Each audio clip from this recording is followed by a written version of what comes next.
Hi, it's the Abstractionist. I am battling a cold. And luckily it hasn't been too bad. It's been pretty okay. Cancer new moon or Cancer. Full moon is done. I've emotionally wrecked everything in my life.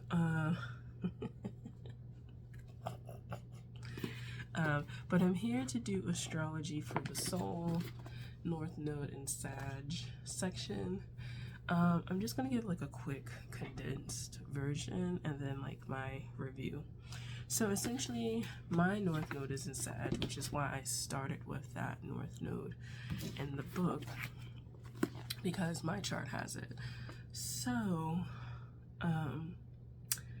yeah, so the book is by Jan Spiller. She's also the author of Cosmic Love. This is what the book looks like. You can get it on Amazon fairly cheaply, or like Barnes & Noble, or any like bookshop I think that has spirituality in it. You probably will be able to find it. So there's that. So it goes through each section, some like key points, and then it'll go through major sections and then kind of like subsections. So I read this book maybe like a few years ago. I was intrigued by it. This is when the Barnes & Noble like downtown in my city was still open, and I was intrigued by it, but I never like bought it because I was just like, I don't want to buy it right now. And I was just getting into my spirituality kind of thing. I think it was like 2017, 2018, somewhere in there. And so I wasn't as full into it as I am now. I was more into like tarot readings then, like monthlies for Cancer Sun, because I'm a Cancer Sun. But I decided to come back to it because I feel like my North Node became a little bit more prominent last year. I feel like, well, there's this like kind of debate about when New Year's actually start. Some people are like, the new year that we have is in the Gregorian calendar, and it completely ignores nature's own patterning of the new year kind of starting in the spring, and the zodiac starting in the spring technically with Aries, right? And then, you know, there's some people who counter that, and there's just like across the globe, we have different calendars and people start New Year's at very different times. I had kind of gotten the point that my New Year started with my North Node in Sag and kind of wrapped up slightly,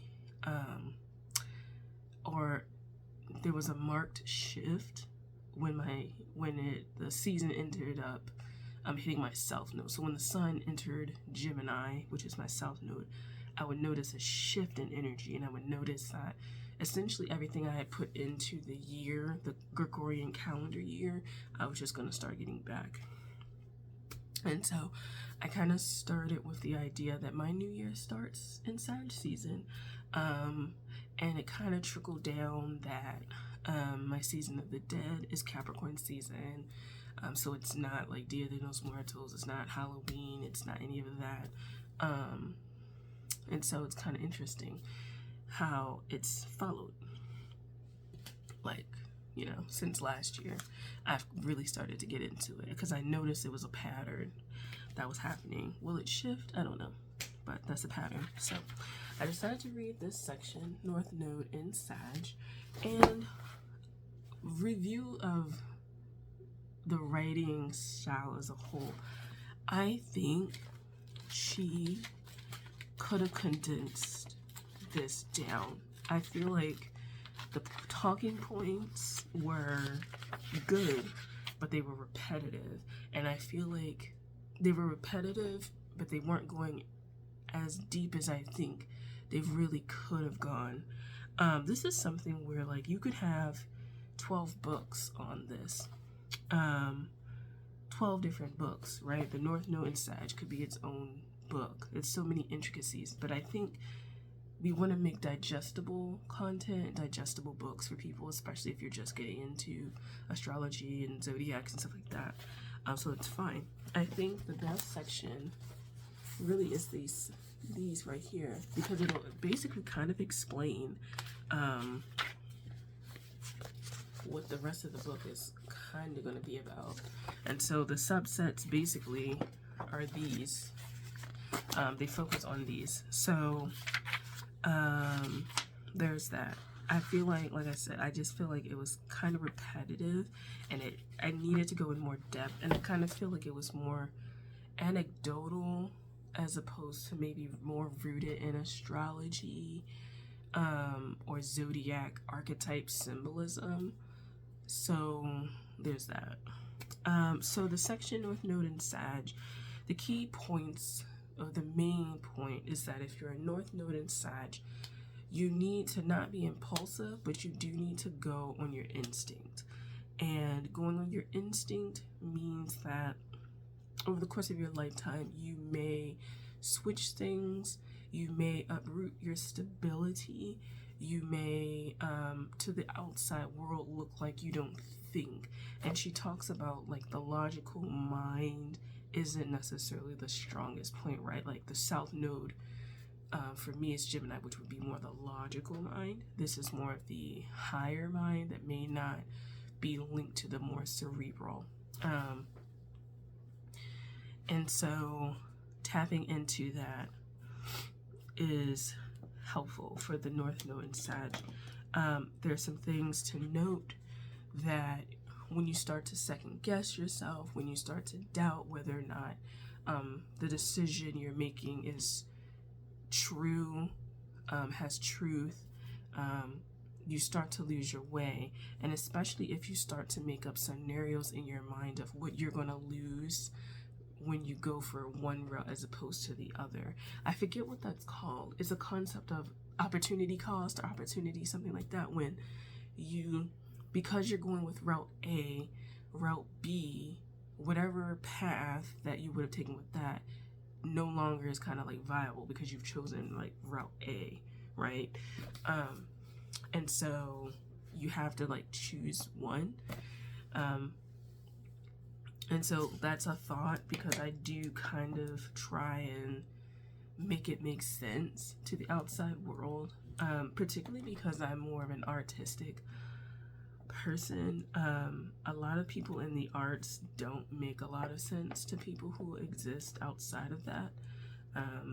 Whether or not they get ridiculed, whether or not they get told to get a real job, whether they told that what they offer to society isn't real. I do think a lot of artists do get pigeonholed and told to get real jobs. And that may begin to compromise their work and things like that. Another thing that this book mentioned was things about like integrity and manipulation, and how the more logical mind seeks to manipulate things to make sense of the world, and seeks to manipulate it to follow a more logical path, right? And that can have disastrous results, because it brings up like lying, it brings up things where you're not being true to yourself, although you know what it is, and then you're not being true to others who, when they discover that you lied, will no longer trust you, right? There is a distinct call to rely less on the external validation of others, and that people will actually respect you and admire you more for you just doing what you want to do, as opposed to what looks good, what feel, what you know, what would feed society's expectations, society's truth about what you should do.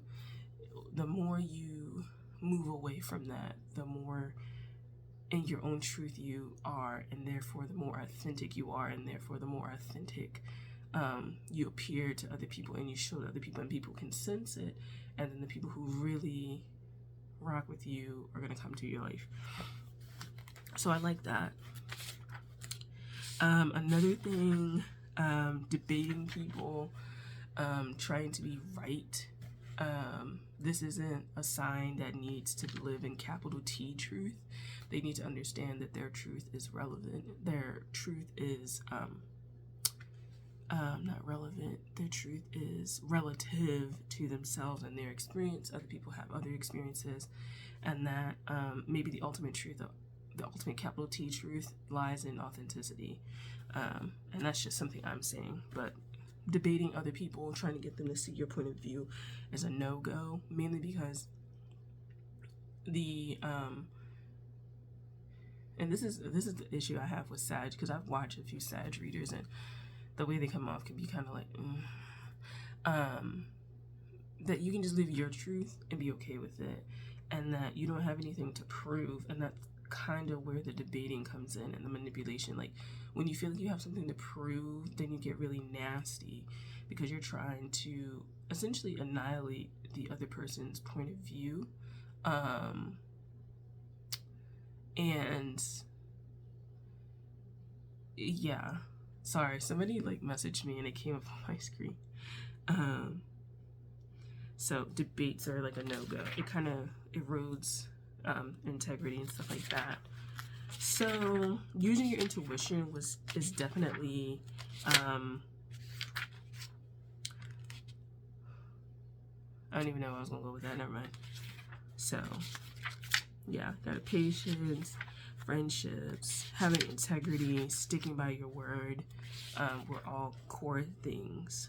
Which is something, because, you know, if Sag rules more the higher mind, then it's kind of cool to stand in that moral compass of truth, but it's your truth. And one of the things that perhaps a North Node in Sag has to get rid of, and for being mutable, it feels quite inflexible. I don't know if I'm processing that through my Leo moon, but a North Node in Sag feels kind of inflexible if they're in the more kind of like lower vibe, versus when they're in the higher states. They are like kind of like non-judgmental, but they will act on what they see. Because integrity and having a core moral compass for oneself is like very central. And I have noticed that, like, there was a debate at my job about like, if someone's cheating on someone and you know both the people, what do you do? And I'm like, I tell the person. And they were like, what? Like, and I was like, yeah, because like, I don't see it as being right. And if I don't say nothing, I will disassociate from them, you know? Like, when you clock certain things, just disassociating with them and not trying to overrule what they got going on with your own thing. So there's that. And then it has like the last healing theme song. So the core idea is like trusting, which is fine. I didn't like that, and because this is an older kind of book, I think I didn't mind the lyrics from this, because the music talks about music, and I really am drawn to music. I feel like there's a truth in music, but I don't like that there's like, you know how people do the extended versions of shit, like on YouTube? It's like, these lyrics are set to music and sung in their entirety on the CD and cassette tape. I'm voting as it should. And I'm like, well, how am I supposed to do this? Like, I can't do this. So I feel like if it's a digital book, they should probably just put the music on there. But yeah, that's where I am. I think it was a pretty good section. Like I said, I think the archetype of Sagittarius, what it means to be like a centaur, what it means for the arrow, what it means for the 9th house, like, I kind of feel like that wasn't touched on nearly as much. I feel like it was overall themes, but like, I just feel like it wasn't so rooted in astrology and stuff like that, like I said. So I'll give it a 7 out of 10. 6 out of 10. And I'll read the Capricorn section next. But yeah, this is Astrology for the Soul, Jane Spiller, North Node and Sag. I hope you enjoyed this like review explanation, and I'll see you in the next one, because this is going to be the book club, essentially the main book for 2023 on the channel. So yeah, all right, thank you for watching. I'll talk to you later. Bye.